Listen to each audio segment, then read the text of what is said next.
일자리가 급감이라. 지금 미국 시장 이야기입니다. 미국 시장은 나 홀로 성장이라고 해서요. 혼자만 잘 나가고 있습니다. 유럽 시장 무너졌죠. 중국 시장 무너졌죠. 실제로 대한민국도 소비가 무너져서 경제가 진짜 나쁘거든요. 그런 상태에서 미국은 일자리가 늘어나고 성장률이 팍팍 뛰면서 나홀로 성장을 계속해 왔습니다. 그런데 최근의 상황은 조금씩 달라지고 있어요. 일단 경제지표의 핵심이라고 이야기하는 일자리 지표가 심상치 않습니다. 나오는 지표마다 지표가 뚝뚝 떨어집니다. 오늘도 하나의 지표가 나왔는데 그 지표를 보면요. 주간 실업수당 청구 건수 22만 건입니다. 많죠. 22만 건이면 많습니다. 지표적으로도 보면 말입니다. 지금 22만 건이면 올 들어서 말입니다. 5월 11일에 26만 4천 건 이후로 최고입니다. 예. 11월 25일주, 예, 지지난주죠. 21만 9천에 비해서도 1000명이 늘었고요. 실업수당을 청구하는 사람이 늘었다는 것은 실업자가 많아졌다는 이야기잖아요. 그러면 일자리가 그만큼 줄어들었다는 이야기가 되나요? 실제로 일자리가 많이 줄어들고 있는 것도 나타납니다. 예, 미국 노동부가 발표하는 구인 이직 보고서도 보면 10월에요. 873만 건의 채용 정보가 공고가 됐습니다. 그러면 예, 지난 8월에 960만 명, 961만 명이잖아요. 거기에 비하면 굉장히 많이 떨어진 거죠. 거의 100만 명 가량 떨어졌으니까 굉장히 많이 떨어졌고요. 올 들어서도 최저치입니다. 올 들어서도 일자리가 확 줄어 들어간다는 이야기. 급감이란 말이 그 뜻입니다. 게다가 말입니다. 이제 비농업 고용인구도 곧 발표가 될 겁니다. 지금 현재 말입니다. 10월까지는 15만 명으로 9월에 33만 6천 명에서 엄청나게 줄어든 느낌이에요. 이제 내일이면 발표가 될 텐데 발표가 되면 바로 비농업 고용인구가 어떻게 됐는지가 아마 시장에는요 굉장히 큰 관건일 겁니다. 그만큼 고용에 대한 일자리에 대한 두려움이 커졌고요. 일자리가 줄어든다고 하니까 경기가 가라앉는다는 뜻이잖아요. 경기가 가라앉는다는 뜻은 미국의 금리를 더 이상 안 올리고 인하하는 시점이 빨라진다는 이야기인가요? 그래서인지 말입니다. 실제 말입니다. 국제 유가도 말입니다. 폭락했습니다. 보시는 것처럼 12월 6일 배럴당 69.38달러로 떨어졌습니다. 서부 텍사스산 중진유가. 이게 지난 10월 19일에 89.37달러까지 올라갔거든요. 거기에 비하면 벌써 말입니다. 배럴당 적어도 20달러가 떨어졌습니다. 뭔가 분위기가 심상치 않잖아요. 예, 경기가 좋아지면 유가가 올라가거든요.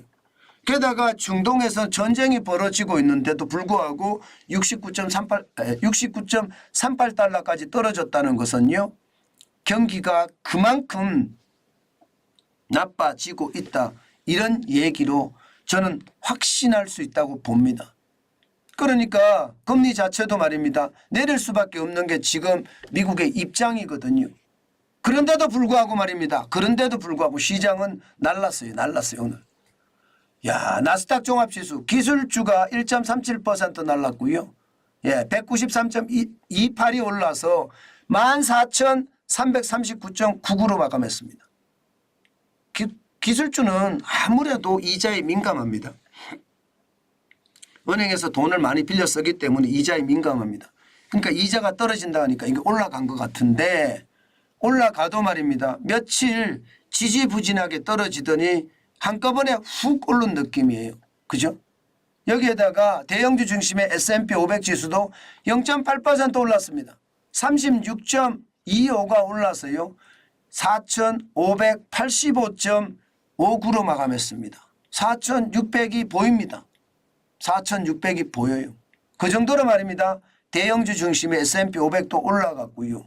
다우산업지수는 지지부진했지만 그래도 0.17% 올라서 62.95가 올랐고요. 36,000을 유지했습니다. 36,117.38을 유지했습니다. 전체적으로는 말입니다. 예, 주식시장들이 일감은 줄어들고 일자리는 급감한다는데 시장은 축축 올라갔습니다. 다우산업지수도 올라가고요. S&P 500 지수도 올라가고요. 나스닥 종합지수도 계속 올라가고 있다는 것. 그런데 이거를 보면요. 저는 가끔 두렵게까지 합니다. 시장에서 가장 중요한 것은 일자리거든요. 예, 일자리가 앞으로 어떻게 들어갈지 당연히 시장에서는 봐야 되는데 시장은 오로지 말입니다. 금리 인하에 대한 것만 초점을 맞춰서 시장을 본다는 게 그만큼 시장엔 유동성이 많고요. 그 유동성이 시장 전체를 이끌어간다. 그렇게 보셔도 아마 그렇게 나쁘지는 않을 것 같고요. 또한 말입니다. 시장은요. 아마 미국의 비농업 고용 인구가 15만 명까지 10월에 떨어졌지만 최근의 추세를 보면 급감하기는 하는데 완전히 급감하는 모양새로는 안 갈 것 같다. 뭐 이런 전망도 나오기 때문에 아마 시장이 오늘은 많이 달라진 것은 아닐까. 저는 그렇게 예상을 해봅니다. 여러분 이렇게 되면요. 우리 시장은 어떻게 변할까요? 아마 제 생각에는요. 미국 시장과 그렇게 크게 다름이 없을 겁니다. 출렁이는 장세는 거의 똑같을 거고요. 시장 전체의 움직임도 비슷하게 움직일 겁니다. 기술주 중심의 나스닥이 올랐던 것처럼 우리 시장에서도 기술주 중심으로 오를 거고요. 좀씩은요. 그리고 대형주 중심의 어떤 주가도 올랐으니까 아마 우리도 그런 대형주 중심의 주가가 좀 오를 겁니다. 특히 반도체 관련 주가들이 많이 올랐습니다. 그것은 우리 시장에도 똑같은 영향을 미칠 거다. 그렇게 봅니다. 그만큼 말입니다. 시장은요. 굉장히 변화하고 있고요. 그 변화에 우리가 잘 대응해야 되겠다. 그 말씀도 여러분에게 다시 한번 드리겠습니다. 시장의 변화에 이게 자칫 잘못 대응을 하잖아요. 그러면 오히려 낭패를 보는 수도 있거든요. 저는 그 낭패를 보는 것 정환진 TV를 보시는 분들은 낭패를 당하지 않았으면 좋겠습니다. 그러려고 하면 말입니다. 시장에 대한 경계감이 커야 됩니다. 요즘 같은 시장에 전업 투자자들이나 혹은 전문 투자자들은 요즘 시장이 좋을지도 모릅니다. 그들은 시장을 보고 있으니까요. 그러나 우리처럼 말입니다. 주식시장에 저축하는 사람들, 생업을 하면서 시장을 보는 사람들에게는 요즘 시장은 굉장히 불안합니다. 그만큼 말입니다. 조심하고 또 조심해야 된다는 것 저는 다시 한번 말씀드려요. 너무 급하게 시장을 이게 보는 것은 아니다. 그 말씀 저는 강조합니다. 여러분. 제가 계속 말씀드리잖아요. 돌다리를 건너지 마라. 아직까지 돌다리를 건널 시기가 아니다. 그 말씀을 제가 많이 드리는데 그게 계속 현실이 될 거예요. 그만큼 이자 앞에 장사 없다는 말이 실현될 거고요. 그 이자 앞에 장사 없다는 말이 결국은요. 시장 전체로 저는 그 충격이 번질 거고요. 그게 말입니다. 자칫 저는 제가 제일 두려워하는 것은 자칫 말입니다. 선진국의 어떤 금리 인상이 신흥국의 자금위기, 경제위기로 발전되지 않을까. 저는 그 걱정을 많이 하거든요. 사실 대한민국은요. 어째 보면 신흥국에 가깝습니다.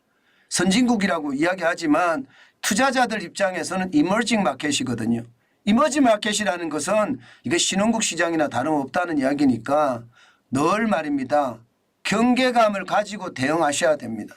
시장이 이렇게 변했다고 해서 너무 가볍게 시장을 봐서는 안 되겠다. 다시 한번 여러분께 강조 올립니다.